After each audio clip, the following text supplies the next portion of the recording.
Moms kitchen. Morning బ్రేక్ఫాస్ట్కి రకరకాలు చేసుకుంటాం. దోసపిండి, ఇడ్లీ పిండి రుబ్బెట్టి పెట్టుకుంటాం కదా. 3 రోజులు అయ్యాక ఇంకా పిండిని ఉంచుకోబుద్ధి కాదు.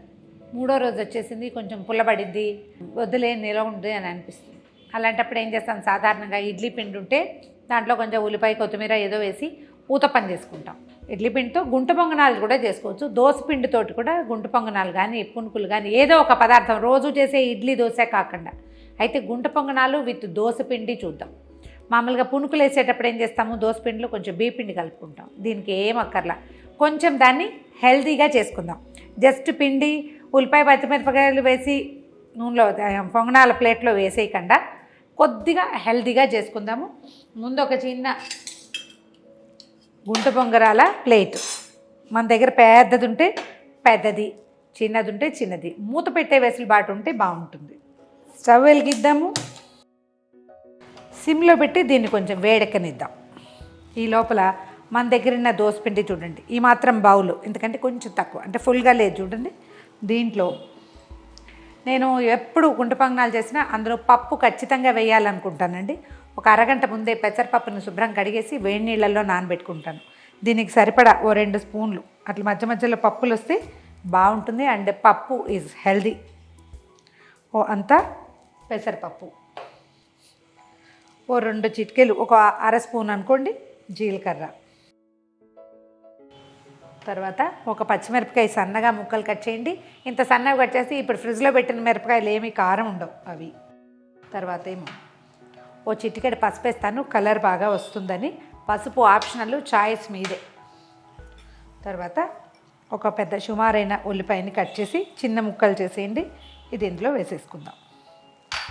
తర్వాత దీన్ని ఇంకా మోర్ హెల్దీ చేయడం కోసం క్యారెట్ ఖచ్చితంగా వేసుకుంటానండి. సన్నగా తరిగేసేయటం ఇందులో వేసేస్తాను.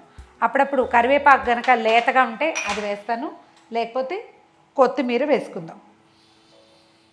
తర్వాత ఈ పిండిలో కొంచెం, అంటే ఉప్పు సరిపడా దోశ పిండిలో ఉన్నా కూడా ఇన్ని పదార్థాలు వేసాం కదా, ఓవేళ ఉప్పు చాలదేమోనన్న అనుమానం ఉంటే రుచి చూసుకోండి. అవసరాన్ని బట్టి ఒక చిటికెడు ఉప్పు, చాయిసే మంది, మనకు కావాలంటే. అయితే ఇందులో ఎర్ర కారం అయితే నేను వేయను, కారం వేస్తే అంత నచ్చుబాటుగా ఉండదు నాకు. ఇంత పటికే వేస్తే, ఒకవేళ కావాలంటే పచ్చిమిర్చి బదులు ఒక చిటికెడు కారం వేసుకోవచ్చు. ఒకసారి మొత్తాన్ని కలిపేయండి చక్కగా. దోసపిండి ఒకవేళ పల్చగా ఉందన్న అనుమానం ఉంటే కొంచెం బియ్యపిండి వేసుకోండి, ఎక్కువ వద్దు. ఒకవేళ ఈ పిండి ఫ్రెష్ పిండి, పిల్లలకి పొంగరాలు ఇష్టము, పులవలేదు పిండి అనే అనుమానంగా ఉంటే కనుక, అంటే పులిసింది అయితే కొంచెం పొంగుతుంది, పులవలేదనిపిస్తే కొద్దిగా సోడాని వేసుకోవచ్చు, వంట సోడాని. అది కూడా పూర్తి ఆప్షనల్. ఇందులో అయితే ఏం వేయలేదు. ఇది కొంచెం ఒక 2 రోజుల పాత పిండి. ఈ కన్సిస్టెన్సీలో నిదానంగా కాలనిస్తే చాలా రుచిగా వస్తాయి. ఇందులో వేసిన క్యారెట్, కొత్తిమీర, తర్వాత ఏమో పెసరపప్పు, ఇవన్నీ ఆప్షనల్, మీ చాయిస్. చేసుకుని చూడండి, బాగుంటే మళ్ళీ చేసుకోవచ్చు. ఈ పొంగనాల ప్లేట్ వేడెక్కింది, అలా కొంచెం నూనె వేద్దాము.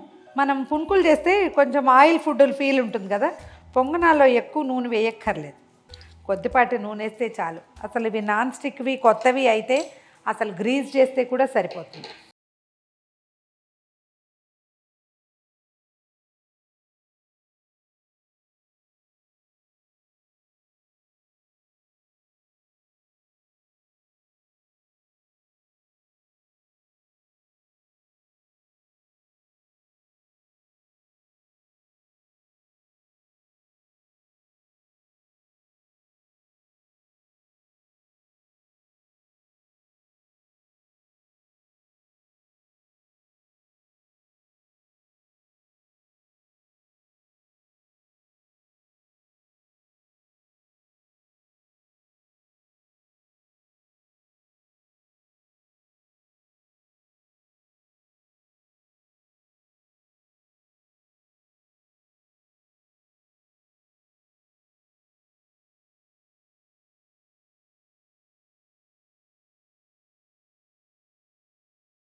తీసేద్దాం.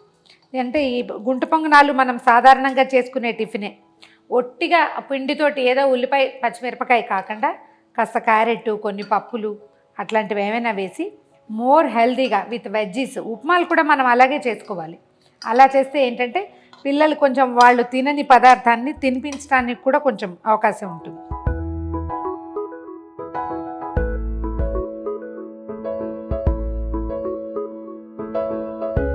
వేడివేడి గుంట పొంగనాలు రెడీగా ఉన్నాయి. ఇందులో చిన్న చిన్న అడిషన్స్ ఎవరి చాయిస్ని బట్టి వాళ్ళు చేసుకోవచ్చు. ఈ వీడియో కనుక మీకు నచ్చినట్లయితే లైక్ చేయండి, షేర్ చేయండి. మరిన్ని ఇంట్రెస్టింగ్ వీడియోల కోసం సుమన్ టీవీ మామ్స్ కిచెన్ని సబ్స్క్రైబ్ చేసుకోండి.